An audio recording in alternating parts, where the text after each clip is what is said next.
Hi everyone, my name is Darryl Panes, CEO at As Good as Gold Australia, and today once again I'm joined by my injured brother Brian and partner at As Good as Gold, and today we interview John Adams, Chief Economist at As Good as Gold Australia. Good afternoon, John. Hello Darryl, hello Brian. Good afternoon, John. John, today we're going to be talking about debt, and more debt, so it seems. And the ramifications, of course, from generating too much debt. A lot of people think about personal debt, but governments have their share of debt as well. And so we thought we'd talk about that today. But before we do that, I'd just like to share something with the viewer. I remember, and I've mentioned this before, but I do remember attending an event going back a couple of years ago where a gentleman by the name of Vern Gowdy, who is an economist and wrote this book, The End of Australia, responded to a question from the audience about debt. And he said, I know of no other way to go broke other than to have too much debt. Which I thought was I understood exactly where he was coming from. So we can talk about and try and find answers to improving an economy, and we all need to do that, of course, but the biggest issue we're always confronted with is debt. And I know that this week we saw some new data from the Australian Bureau of Statistics regarding Australia's foreign debt, and it was bad news. Debt had hit all-time highs. So this is really concerning for Australia going forward. And so I thought what we might ask you to do, John, is update our audience on the numbers that were shared with us. Thank you for the question, Darryl. One of the things I've been talking about for the last few years as I've been publicly talking about the coming economic crisis is, a lot of people think we have one debt bubble, and that debt bubble is around housing and household debt. But technically, we have two debt bubbles. For those viewers that may have come to some of our seminars throughout the year, they would have heard me talk about the household debt bubble. But the second debt bubble is the foreign debt bubble. And so I started writing about Australia's foreign debt problems around 2016 for the Daily Telegraph, calling it like the $1 trillion party, because in net terms we owe the world $1 trillion. And since then I've been sort of focusing quite a bit about the foreign debt. So on Tuesday, so today is the Thursday, the 5th of December. So on Tuesday, on the 3rd, the ABS released its latest numbers for Australia's foreign debt, and that was for the September quarter.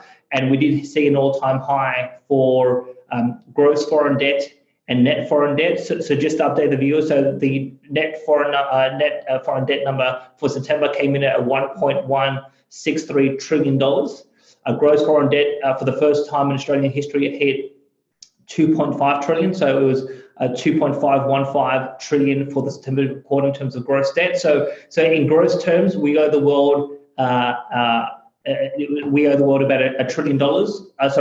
world $2.5 trillion. The world owes us about 1.4 trillion, and in net terms, we owe the world 1.163 trillion. So that is a new record, both in gross terms and net terms.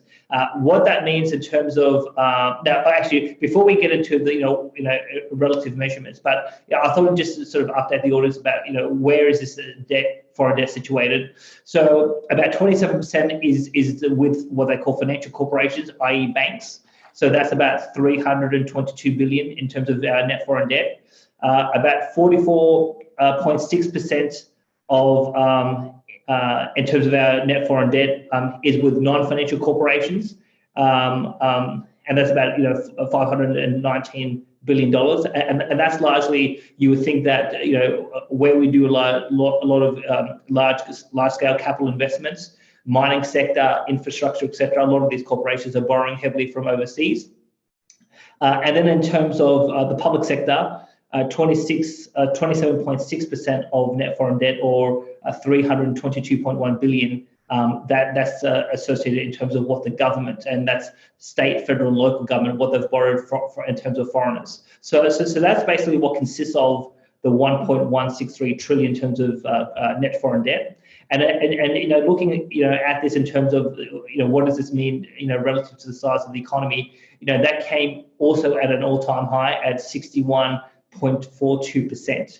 So basically our GDP, which is basically our national income, so our 60% of our net income, that's what we owe the world in terms of net terms, and that's a record high. So that's obviously a very bad sign as well, and we'll get into why when we look at net foreign debt as a proportion of the economy, why that's actually a key metric in terms of the alarm bell should be ringing right across the economy, from households to businesses to in terms of the government. And one of the things I should say is that I kept a close eye with the looking at federal parliament this week, and not one mention of the foreign debt, not one mention that we owe the world $1 trillion in net terms, $2.5 trillion in gross terms, and look, a lot of these politicians I know, and having worked there in the past, and it seems to me that our leaders are asleep at the wheel again, and we're slowly heading towards a significant crisis.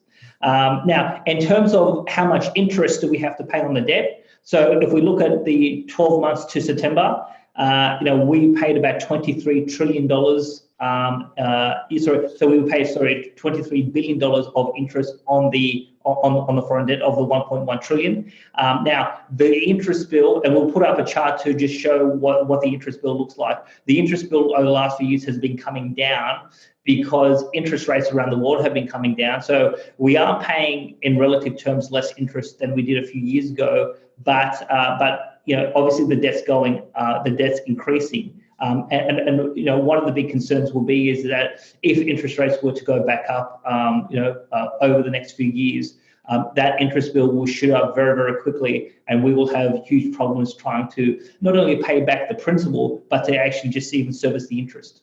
Mm. Yes, knowing all of that, John, it is a scenario where I know for yourself that in a private field, if you run up a debt, the bank or whoever has given you the money, they're certainly are well aware of it, and they'll correspond with you to make sure that the debt gets repaid. Seems as though that Australia or countries in themselves don't have to have a bank on their, let's say, their backside to be actually repay the bill. Certainly reminds me of also too, the only way to repay those sorts of accounts is to print the money, and we all know what happened in the German back in 1923, 1922 within Germany. So that went really well. We're going to move on. Question 2: the current build-up in gross and net foreign debt has been building up for almost 3 decades. Most Australians are unaware of our massive amount of foreign debt, and the government and media doesn't talk about it. What does this build-up in foreign debt say about the strength and the structure of the Australian economy? So what it actually says is that we have a fundamentally flawed economy. For kind of like you said, so since the early 80s, we've been building up significant amounts of foreign debt. So when we look at what happened under the Keane government in 1992, they commissioned a report. So the treasurer at the time was Dawkins. He commissioned a report called the Fitzgerald Report, and they were very concerned about the build-up in foreign debt during the 1980s. And then they came out with a report to basically say that we've basically borrowed too much on the international credit card, and we need to do something to lift savings so that we can have a more sustainable economy. And then you had in 1996 John Howard in the campaign he had the foreign debt truck to bring that message home. And then ever since he got elected in 96, we haven't talked about foreign debt at all. But what have we done in that period is we've basically lived on the international credit card. So, right across Australia, people have been accustomed to living a certain way, a certain lifestyle, and everyone thinks it's quite sustainable. And I keep on hearing this, in the media and among politicians and, social commentators, etc., to say Australia's rich. No, the reality is that Australia is broke. And so people think we're rich because we live well. But why do we live well? It's because we've borrowed, $2.5 trillion in terms of gross terms, and 1.1 billion in net terms, and we've lived fantastically well. So and you can kind of see it. Look, everyone knows in their social circles that you may see someone who has a nice car, has a nice house, has nice clothes, and you think that they're rich. But a lot of cases, these people who look flash, it's all on borrowed money. And then when a crisis happens, you realize that they were not rich. They were never rich, and they were just pretending. And I've seen these people throughout my years, moving around through certain social circles in this country, but we've been doing it. In terms of doing that doing that at the national level as well, so what we basically see is that.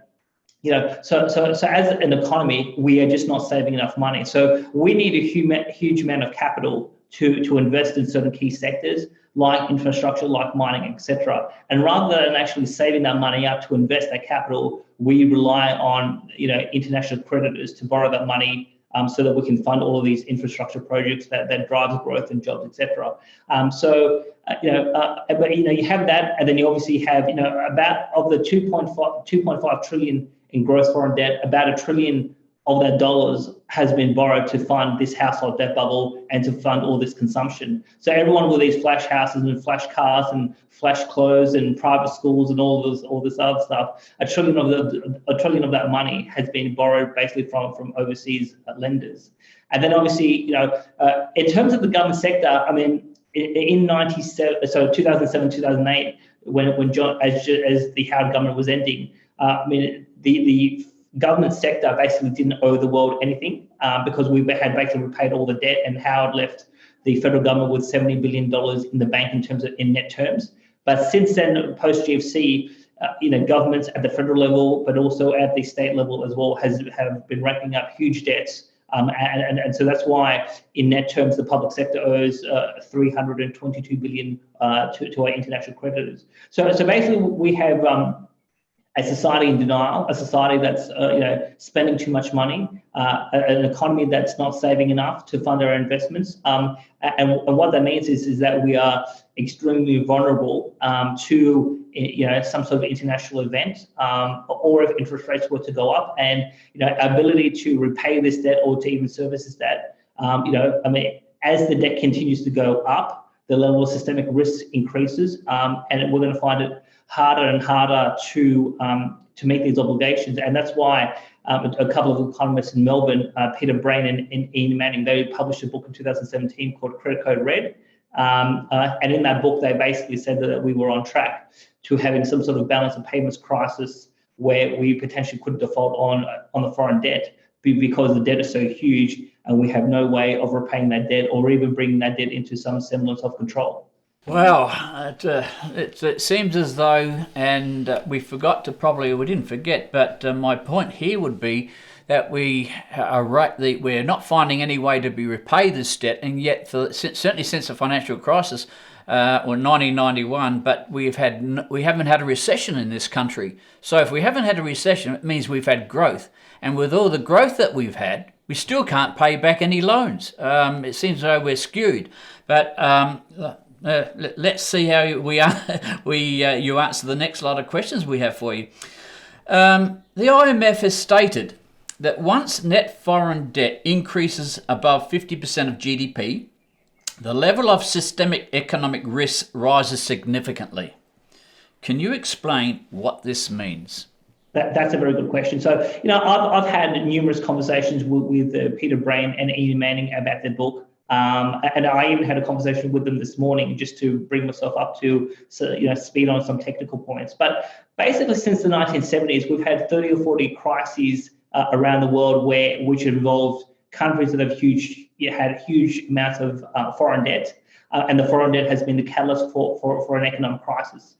Now, in all of these cases where there has been a default of the foreign debt, one of the prerequisites that have happened in every single case was net foreign debt got above 50%.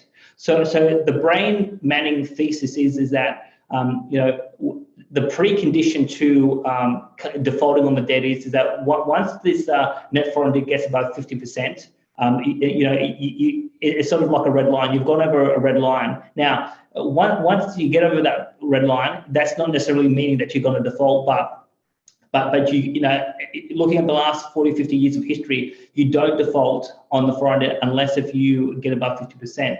And so we got above 50% in 2012-13 in terms of net foreign debt as a proportion of GDP. And kind of like what I said earlier in this interview, we're now at 61%, which is an all-time high. So we are extremely vulnerable. So what the IMF basically study sort of shows is that once you get above 50%, the level of systemic risk dramatically increases. It's kind of what Jim Ricketts has said about derivatives. Once debt and derivatives build up to a certain amount, the risk is not linear. So the risk starts to get more elevated.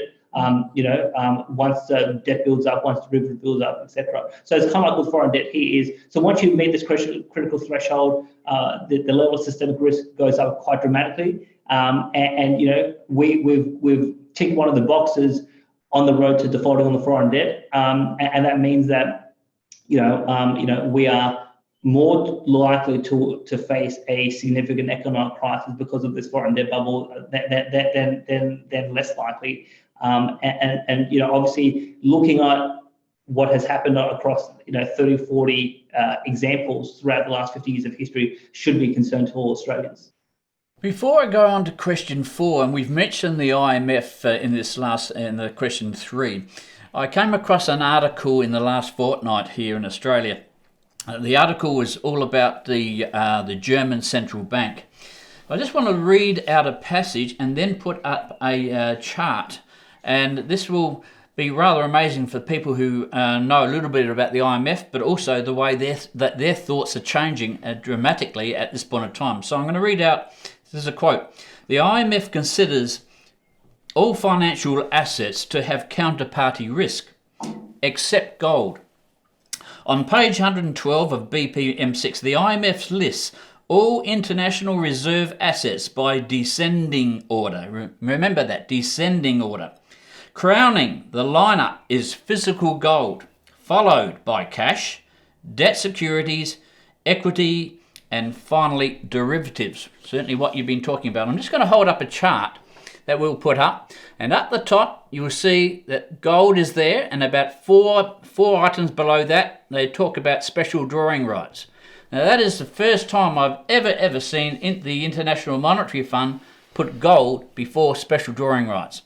I'm going to go on to question 4. It's long been a concern of Melbourne economists Peter Brain and Ian Manning, as expressed in their book Credit Code Red, which we've mentioned, that Australia has a large amount of short-term foreign debt. Can you explain the maturity structure of Australia's foreign debt, and what are the concerns of Brain and Manning? So when it comes to the net foreign debt, the key point to make is that not all the debt not all the debt is exactly the same. So some of the debt we've borrowed on a long-term basis, and some of the debt we've borrowed on a short-term basis. Now, when we look at in terms of what the structure is when we look at how much debt we owe that's due in 90 days, we're at $492 billion. So basically every 3 months we have to turn over nearly $500 billion worth of debt. That's obviously a huge amount. Now, when you look at debt that has a maturity of 1 year or less, it's $765 billion, and nearly $750 billion. We owe every year within a 12-month span, and that amount of debt. So just to be clear, so of the $2.5 trillion that we owe the world, $750 billion we basically have to pay back every year, and obviously we don't pay back; we just roll over the loans. And obviously, one of the big concern is that if we can't roll over these loans, because So some of these loans are 90 days. Some of these loans are between 90 days and 6 months. Some of these loans are 6 months to 1 year. If we struggle to roll over these loans, that leads to a huge banking crisis. Now, when we look at these $750 billion of net foreign debt, that's also gross foreign debt that we owe within a 1 year span. A third of this is priced in Australian dollars, and 2/3 is priced in terms of foreign currency, and that foreign currency makes up all sorts. I mean, mainly dominated by the US dollar, but it's also including the Japanese yen, the euro, yuan, etc. Now, one of the concerns that Brain and Manning have is that if so kind of like the concern of Brain and Manning is that when creditors lose confidence that a country can pay back its foreign debt, you start to see the currency start to collapse, and then we've seen this throughout history. We even saw it a couple of times last year, whether it was Turkey or whether it was Argentina. So one of the rules of thumb is that once a currency starts to fall, is a central bank should have sufficient reserves to meet these short-term foreign debt obligations, so that the currency can be stabilized. Now, when we look at the RBA balance sheet, the RBA has about 87.8 billion of Australian dollar investments, and it has about $83 billion of gold and foreign exchange. Now, the gold component is in the order of about $4.5 billion, and basically about 79 billion is in terms of foreign exchange. So when you think of, we owe the world $750 billion within a 1 year span, and the RBA only has a fraction of that money in reserve, so that if we had any problems paying back in terms of the foreign debt, some of the foreign assets we have may not be liquid enough to meet these obligations. And obviously, the rule of thumb for developing countries is that you have enough. The central bank should have enough reserves to cover all of these obligations. So in theory, the central bank, the RBA, should have about $750 billion of foreign exchange reserves on tap, just in case if we need it, but we don't, and that obviously brings, that makes us extremely vulnerable. That if there was some sort of significant credit event, the Australian dollar would be at risk of defaulting. Would be at risk of defaulting on the foreign debt, and the dollar would be, it would be at risk of collapsing.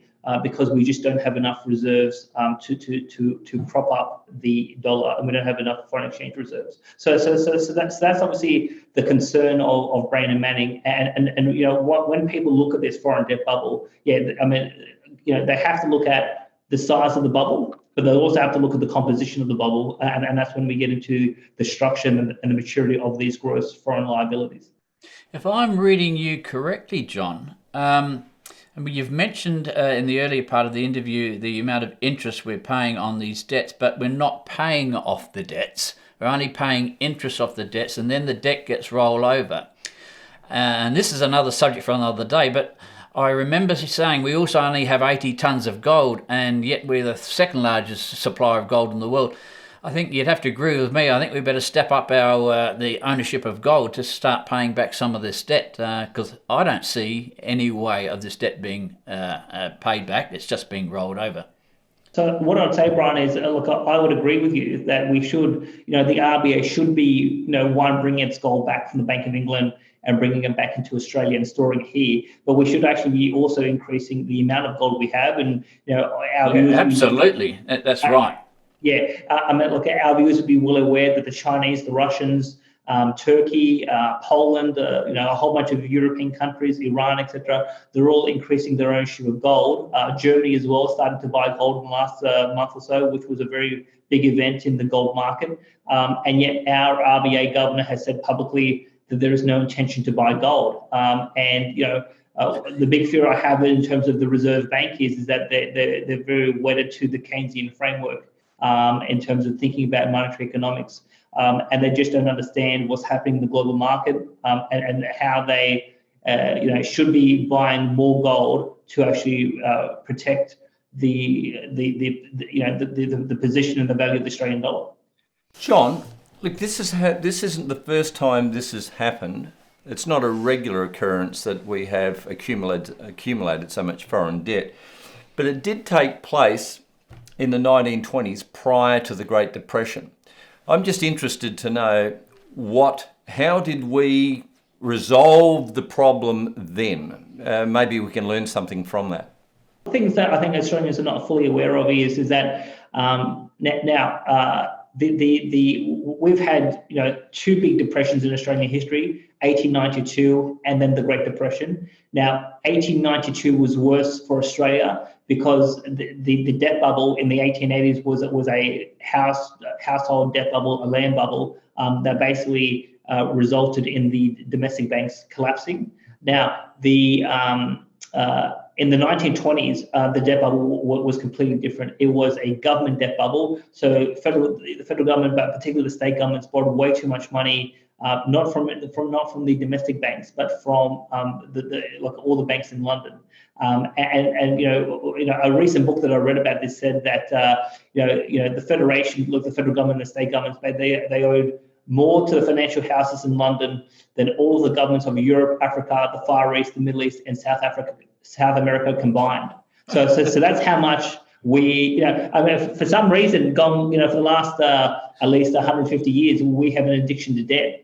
We had a huge addiction to debt going through World War I and then through the 1920s. But what happened in that situation was that once we started getting to 1926, 27, 28, a lot of the bankers in London were very nervous that we were not good for the money. And they started putting more control, more restrictions about what we can do. And once the Great Depression hit, there was an economist from the Bank of England that came out to basically guide the federal government and the state governments in terms of how we should be responding to the situation. And so the Great Depression in Australia was it was a sovereign debt crisis. So the governments basically were not able to service the debts. Particularly particularly as the Great Depression sort of fully played out. But then it turned into a balance of payments crisis because our foreign creditors just said, well, we want you to pay back everything that we've lent to you. And this is exactly what happened with Greece in 2012, where the Greek government got into too much debt, and a lot of that debt was owed to other banks and other governments throughout Europe. And so what happened in Australia in that situation was that they came up with what was called the Premier's Plan, and this was suggested by some of the banks in London. And basically, it was just the same sort of austerity program that the Greeks went through over the last few years, which was raising taxes, cutting spending, producing budget surpluses to start paying back in terms of the debt. And that sort of strategy was implemented, from about 1931 throughout the 1930s, and through that process, we were able to pay off a good chunk of the debt, back to the banks in London, and we were able to maintain international confidence in our ability to run the economy, quite soundly compared to some of the other economies around the world. But in that process, we had I think it was either the highest or the second highest level of unemployment. Unemployment got to about 32% in Australia in the Great Depression, and because there was a government debt bubble, if you owned your own property, particularly if you had your own farm, a lot of people were able to sort of get by in the Great Depression. 1892 was a completely different kettle of fish in Melbourne and Sydney, compared to the Great Depression. But particularly if you lived in capital cities, a lot of people were out of work. If you didn't own your own house, if you were renting, a lot of people went homeless. That was a classic example of when you borrow too much debt from overseas. And the foreign creditors got nervous about your ability to repay. They start putting restrictions and controls and impositions on you, and you lose the ability to set public policy domestically, because basically the bankers are saying you've got to pay us back what we lent you. And so if we do have a problem paying back the foreign debt going through the next few years, it will be a very similar story to what took place throughout the 1920s. Wow.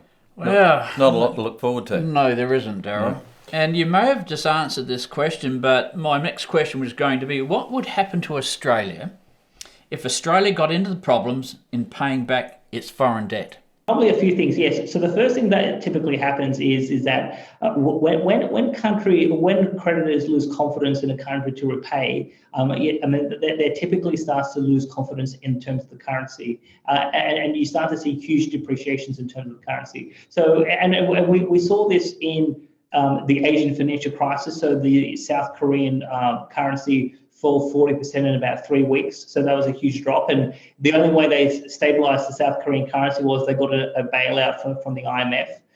In terms of last year, the Argentinian peso basically collapsed, the Turkish lira collapsed. And in those situations, last year, they didn't get a bailout, but they had to dramatically raise interest rates in order to save the currency. So in Argentina, they went from about interest rates of 27%, 27.5%, all the way up to 60%. And obviously interest rates at 60% is just astronomical. I mean, even in the late 1980s, early 1990s, interest rates went up to 17, 18%. People still have horror stories about that. So Argentina to have interest rates at 60%, that's just crushing. And then in Turkey, they took interest rates from 8% to 24% within the course of about 4 months. So once the currency starts to collapse, you basically got two situations. You either save the currency and you basically dramatically raise interest rates, and you basically have a huge domestic recession where you basically have to stop borrowing and start restructuring the debt and coming up with a way to pay it back. And in that process, you could have a deep recession, depression.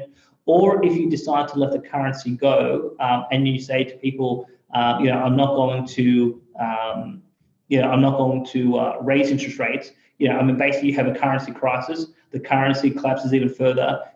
Because your currency is worth less, you have runaway inflation, hyperinflation, and that's exactly what happened in Germany. The exchange rate in Germany collapsed because they kept on printing money because they weren't going to try to maintain the value of the German mark. And then you basically go to hyperinflation, and then it came to a situation where they basically had a currency failure and they had to reset the currency. So you could have a currency failure. You could try to go to your creditors and renegotiate the debt, and you could have a debt default, either a full default or a partial default. But that also causes huge disruptions in terms of the value of the currency, in terms of what assets you can maintain, in terms of what conditions international creditors and international bodies like the IMF can place on the economy. When I've had a chat to Brian and Manning about could we see the IMF bail out Australia, kind of like how they bailed out South Korea in '97, the answer that I get is that our foreign debt is so big that the IMF doesn't have enough money to bail out Australia. So, when you talk to some of these experts who have looked at this closely for a couple of decades, and I should say that Brian and Manning have a very stellar forecasting record. They could see the GFC coming around 1999, 2000. They forecasted the Asian financial crisis. They forecasted the 1991 recession years in advance, and obviously they're basically saying we're going to have a balance of payments crisis because of this foreign debt problem with a risk of potentially defaulting. And basically there's no way to bail out in terms of bailing out this debt. And so rather than actually facing the problems we have and actually trying to come to terms with this debt bubble and actually explain to the public, that we have to go through dramatic changes if we're going to get on top of this problem. The politicians and the media keep on, they keep silent about this problem. And in the interim, the foreign debt continues to build up, and we're going to get to a position where we're going to have a day of reckoning, and that day of reckoning is going to look very ugly. Point that got my attention from what you were just saying, John, was that we're talking about Argentina and Turkey and the months in which the interest rates rose. We're not talking a year or two, we're talking 3 months from going from 27.5% to 60%. So over in Australia, I can well imagine in the 6 months of trouble going from where we are now, 0.75% going up to 6%, there's a lot of strife coming down the road. So, Darryl? So I guess the question, and you may have answered it to some degree, John, but where to for Australia from here? It's almost it's inescapable. How does one avoid going into well, we're in uncharted waters. We already recognise that, but how does one prosper from here? That's really the question. What does one have to do? What does this great nation, Australia, need to do now?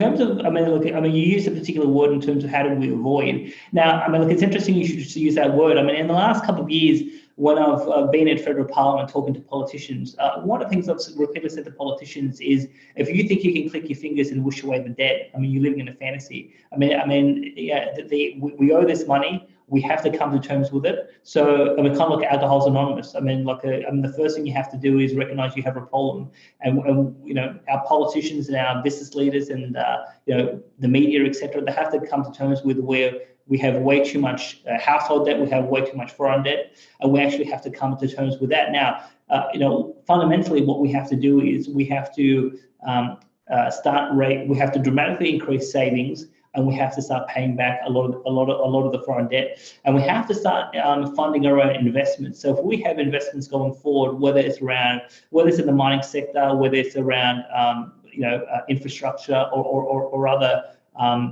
things that we may wish to build industry around. Look, a lot of these long-term projects require massive amounts of capital in order to fund them. And what we need is that we need capital that's within Australia that has been saved, so we can invest, and we don't have to rely so heavily on our foreign creditors.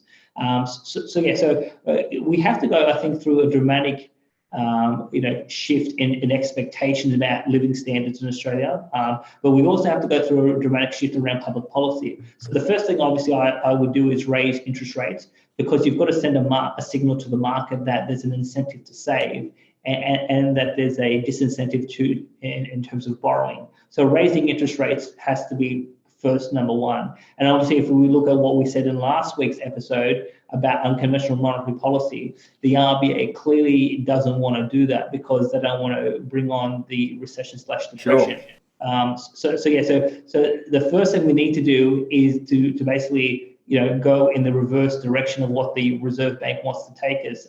And we're not going to get that change under the current leadership. And this is one of the reasons why I've said we need to sack the governor, and we need to actually have a new governor, a new framework in place of how we set our interest rates, so we can actually have the type of domestic economy that we need. So that'd be core number one. No, core number two is obviously we have to, in the government sector, we have to slash spending. We have to slash spending, at the federal level, at the state level. Particularly when we look at the government component of this foreign debt, we need governments to start running huge level surpluses, so we can start to pay back a lot of this public sector debt, so we can actually reduce our foreign liabilities from the public sector.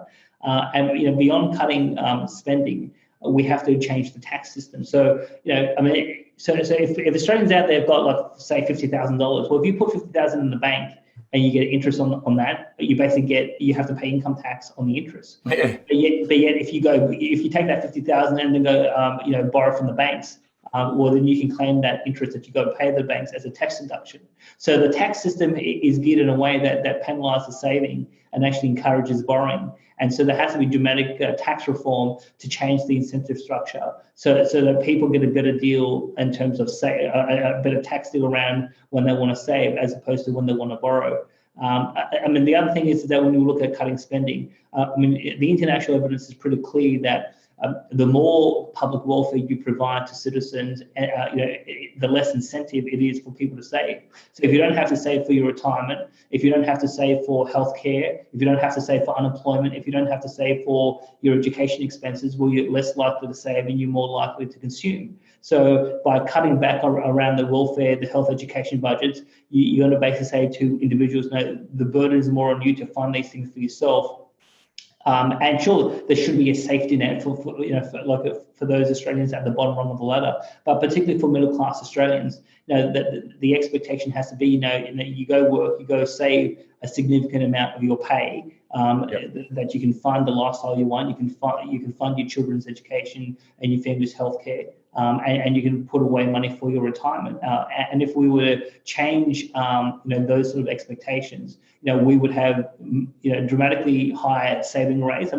the household savings ratio that came out for the September quarter, it sort of shot up quite dramatically. But since the GFC, household savings has been falling off a cliff. Now, we just saw the latest number this week that show that there's been a bit of a rebound in household savings. But we'll obviously see where we go forward. But no, if you go back to say the early 1980s, households were saving about 15% of all income, whereas now we're saving around 3-4%. And you look at in the mid 2000s, we had a negative savings rate in terms of households, so we were borrowing more money than the income we were actually generating. And that was one of the key reasons why we had a dramatic increase in household debt. So we need to get savings rates back up to 15%, 20%, 30, 25% of income. And that means that it's a completely different lifestyle for the average Australian. But that's what has to happen if we're going to start to pay back this foreign debt and avoid a crisis. But the issue is that Australia politicians just don't have the courage to actually stare Australians in the camera and just say we need to go through really dramatic changes. You've been used to a lifestyle for 30 years. That lifestyle has been funded on the international credit card. We're going to take the credit card away from you, and you now actually have to live much more simpler. Most Australians don't want to hear that message. They want copper from politicians. Politicians just want to get elected. Politicians don't want to, face up the national, face the country with addressing the national problems, and that's why we're headed towards a crisis, because everyone's in denial. No one wants to, face up to our demons, and the result of that will be a balance of payments crisis where the foreign debt, the servicing of either the interest or the principal is going to come into question. I think Peter Brain, in an interview that I did with him with Martin North, he said that he thinks by 2021 we will have a problem with foreign debt. So this Armageddon thesis, whether it's on household debt or foreign debt, the crisis is coming. And whether it's next year, 2020 or 2021, or maybe even a little bit later, we're not going to avoid this because we owe the world just so much money and we have no plan to pay back. Yeah, I think it makes sense that there is no, how do I say this? Egon von Greyer's just recently said that, unfortunately, all politicians, he said, tell lies. Because if they told the truth, and you've spoken about this just a moment ago, that if they suggested what we really needed to do to get this economy back on its feet again, a lot of Australians really just aren't prepared to listen to that. They don't want to know that. What I have found interesting, though, John, is that central banks are behaving quite differently to many Australians. They are saving in precious metals at a greater rate, Brian, than they have ever in recorded history. And just recently, the Dutch central bank quoted that they were purchasing more gold at the moment than they ever had before because they were preparing for a major downturn, and it reduced their exposure, reduced their risk, of course. And the German central bank, and I'd like to read this if I could, but it's a reference from the German central bank, and it was titled "Gold is the bedrock of stability for the international monetary system." So it goes on to say that the European central banks are slowly preparing for Plan B, and Plan B is gold. So I just want to quote what they had to say. This is the German central bank, the Bundesbank, published a book last year named Germany's Gold. And in the introduction, written by the president of the Bundesbank, Jens Wiedmann, the view of this bank leaves no room for interpretation. Wiedmann said, "Ask anyone in Germany what they associate with gold, and more often than not, they will say that it is synonymous with enduring value and economic prosperity. Ask us at the Bundesbank what our gold holdings mean for us, and we will tell you that first and foremost, They make up a very large share of Germany's reserve assets, and they are a major anchor underpinning confidence in the intrinsic value of the Bundesbank's balance sheet. I mean, this is really powerful. The Bundesbank produced this publication to give a detailed account, the first of its kind, of how gold has grown in importance over the course of history. First as a medium of payment, later as the bedrock of stability for the international monetary system, my apologies. So this is the view of central banks today. They see precious metals as the bedrock of the monetary system. They see an absolute need to build on their supplies at the moment.